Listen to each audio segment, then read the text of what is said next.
We often talk about neuroplasticity as if it were a modern discovery. Yet William James anticipated its practical heart, the mind, and with it, the brain changes with use. For James, plasticity means a system that is firm enough to hold form yet soft enough to be reshaped by repetition. Life becomes a mass of habits because repeated thoughts and acts carve channels in the stream of consciousness. Water returns there automatically. This view is liberating. You don't have to feel different to live differently. You need procedures that let repetition happen long enough for structure to follow. James ties plasticity to attention, habit, and will. Attention is the spotlight that selects what gets rehearsed. Habit is the groove that reduces the future effort. Will is simply the effort of attention held long enough for the first act to occur.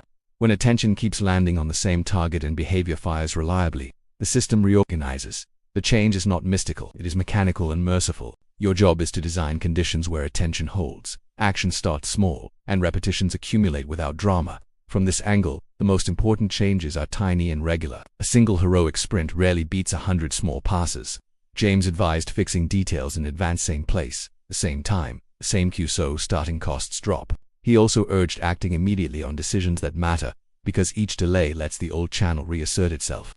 If plasticity favors the path you practice, then practice the path you want, today, even for 2 minutes.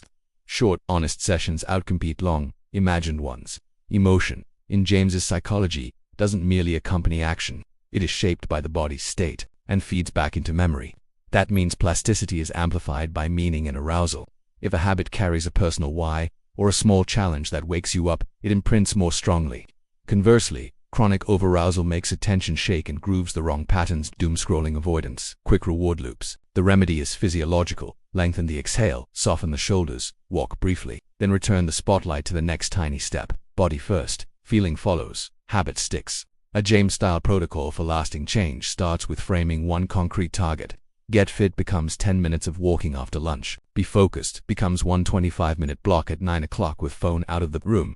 Downshift the body for 60 seconds to steady attention. Remove obvious hijack, single tab, materials ready, cue, visible. Start the smallest version now, not when you feel like it. End by leaving a tracer 3-line note. What moved, what blocked, what's next. The trace is tomorrow's cue. It tells the mind where to return. Use plasticity deliberately in study and work. Replace passive rereading with retrieval practice. Read a small chunk, close the page, restate from memory. Schedule spaced repetitions across days so the channel deepens with less effort. In work, define done before you start headline, proof, consequence. Each finished microunit is a repetition that strengthens identity. I am the kind of person who ships for anxiety. Design a micro-routine you can execute under pressure. Label the state, exhale longer, orient to the room, and take one controllable action. Each successful loop weakens avoidance and grooves steadier responses. Breaking a habit uses the same logic. Identify the cue, routine, and reward. Keep the cue, swap the routine for something that preserves part of the reward. If you reach for your phone when bored, move the phone to another room, and place a book or a notepad where your hand lands. Set a 3-minute timer and let yourself stop once the timer ends. The goal is not heroism but friction design. Make the old path slightly harder and the new path slightly easier, day after day, until the channel turns. Common traps deserve kind answers. When you fail, you did not prove you can't change. You proved that the context was stronger than the plan. Redesign the context. If you wait for motivation, you strengthen the channel of delay. Start tiny and let doing generate the feeling. If you try to change 5 things at once, you dilute attention. Change one behavior in one context until it holds by itself. If you judge yourself for drifting, you add friction.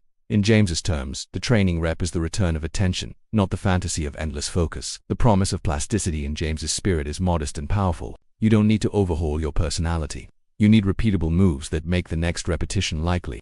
Fix the cue, calm the body, start small, and leave a trace. Use meaning to add weight. Use spacing to conserve energy, and use environment to carry more of the burden than your mood. Over time, the riverbed changes. What once required effort becomes the path of least resistance. That is lasting change, the mind and brain quietly reorganized by the life you practice every day.